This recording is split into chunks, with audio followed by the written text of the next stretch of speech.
Emmanuel Jean-Michel Frédéric Macron est né à Amiens, en Picardie, le 21 décembre 1977. Son père, Jean-Michel Macron, est professeur de neurologie au CHU d'Amiens et responsable d'enseignement à la faculté de médecine de la ville. Tandis que sa mère, Françoise Noguès, est médecin conseil à la sécurité sociale. Ce couple de médecins a eu 4 enfants. D'abord, une petite fille, tragiquement décédée à la naissance, puis Emmanuel en 1977, Laurent en 1979, qui a suivi la voie des parents puisqu'il est aujourd'hui radiologue, et Estelle en 1982 qui a suivi elle aussi la voie des parents puisqu'elle est néphrologue. Cette famille de médecins peut justement se poser la question « Président de la République, mais qu'est-il donc allé faire dans cette galère ?» C'est donc à Amiens que grandit le jeune Emmanuel, et de la 6e à la 1re, il est scolarisé à la Providence. Un établissement privé, catholique, fondé par la congrégation des Jésuites. Il vit alors une enfance plutôt heureuse. Il pratique notamment le piano pendant 10 ans au conservatoire d'Amiens. Il a d'ailleurs obtenu le 3e prix du conservatoire. Mais le jeune Macron est aussi sportif, il pratique le ski, le tennis. Il reste donc au lycée de la Providence jusqu'à son année de 1re en 1994, et c'est cette année-là qu'il participe au concours général de français. Il terminera ses études secondaires à Paris, au sein du prestigieux lycée Henri IV, mais n'allons pas trop vite en besogne, car comme vous le savez sûrement, c'est pendant ces années lycée qu'Emmanuel Macron fera une rencontre fondamentale. C'est le moins qu'on puisse dire quand même quand tu rencontres la femme de ta vie. Le jeune Emmanuel est un élève particulier, différent des autres, qui n'a pas peur de discuter avec les adultes et d'entretenir des relations personnelles avec eux. En 1993, alors qu'il est en classe de seconde, il s'inscrit à l'atelier théâtre de son lycée. Et la professeure chargée de l'animation de cet atelier s'appelle Brigitte Ozière, née Brigitte Trogneux par ailleurs, professeure de français. Le lycéen est séduit par la professeure. Et il semblerait que ça soit un peu réciproque. Mais elle ne se résout pas à entamer une relation avec un lycéen, de 24 ans plus jeune qu'elle. D'autant plus que, elle est mariée quoi. Mais le jeune Macron est déterminé et il parvient à séduire sa professeure, notamment au cours de séances d'écriture pendant lesquelles ils réécrivent ensemble cette fameuse pièce de théâtre, L'art de la comédie d'Eduardo de Filippo. C'est une blague. Tu peux me lire, Louis, l'auteur de la pièce de théâtre? Eduardo de Filippo. En français, ça donnerait quoi? Philippe. Mec.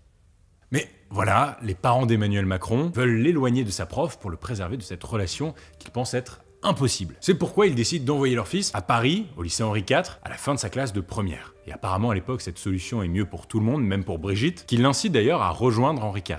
Avant de partir, le jeune Emmanuel Macron prévient sa prof que leur histoire n'est pas terminée et qu'un jour, il reviendra pour l'épouser. Le jeune Macron est déjà assez borné.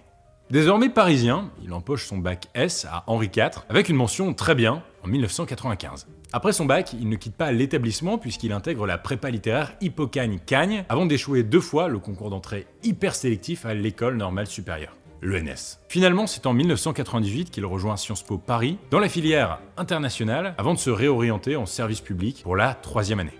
Dans le même temps, il obtient en parallèle un DEA de philosophie à l'université Paris-Nanterre en 2001 en faisant son mémoire sur les penseurs politiques Machiavel et Hegel. En même temps que ses études, il est assistant éditorial pour le célèbre philosophe Paul Ricoeur dans la préparation de son livre La mémoire, l'histoire, l'oubli. Et il rejoint également le comité de rédaction de la revue internationale Esprit. Et pendant ces années science-piste, comme on dit, Emmanuel Macron commence à se tourner vers le monde politique. Il milite notamment au mouvement des Citoyens, un parti politique proche du Parti Socialiste créé en 1993 par Jean-Pierre Chevènement. Il va d'ailleurs être stagiaire à la mairie du 11e arrondissement de Paris, aux côtés de Georges Sarr, membre du même parti que Chevènement. Après Sciences Po, il tente le concours et il intègre l'École nationale d'administration, l'ENA, pour 2 ans à Strasbourg, et il en sortira classé 5e de sa promo en 2004. Au cours de sa formation d'énarque, Emmanuel Macron effectuera 2 stages. Le premier à l'ambassade d'Abuja, au Nigeria, et le deuxième dans la préfecture de l'Oise. 2 salles, 2 ambiances. Bref, en 2004, Emmanuel Macron sort donc diplômé de l'ENA et peut entrer dans la vie professionnelle, ce qu'il va faire sans attendre.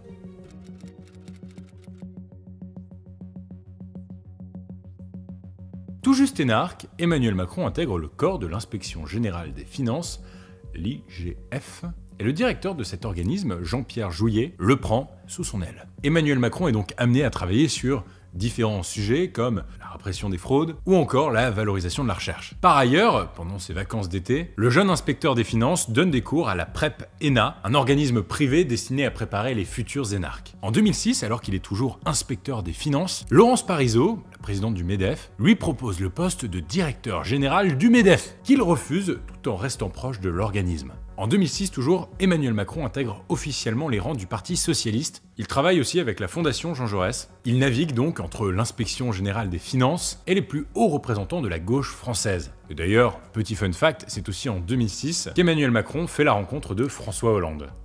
On peut donc dire que cette année-là a été assez charnière. L'année suivante, en 2007, alors qu'il a tout juste 30 ans, il est nommé rapporteur adjoint de la Commission pour la libération de la croissance française, une commission aussi connue sous le nom de la Commission Attali, et de fait elle est présidée par Jacques Attali.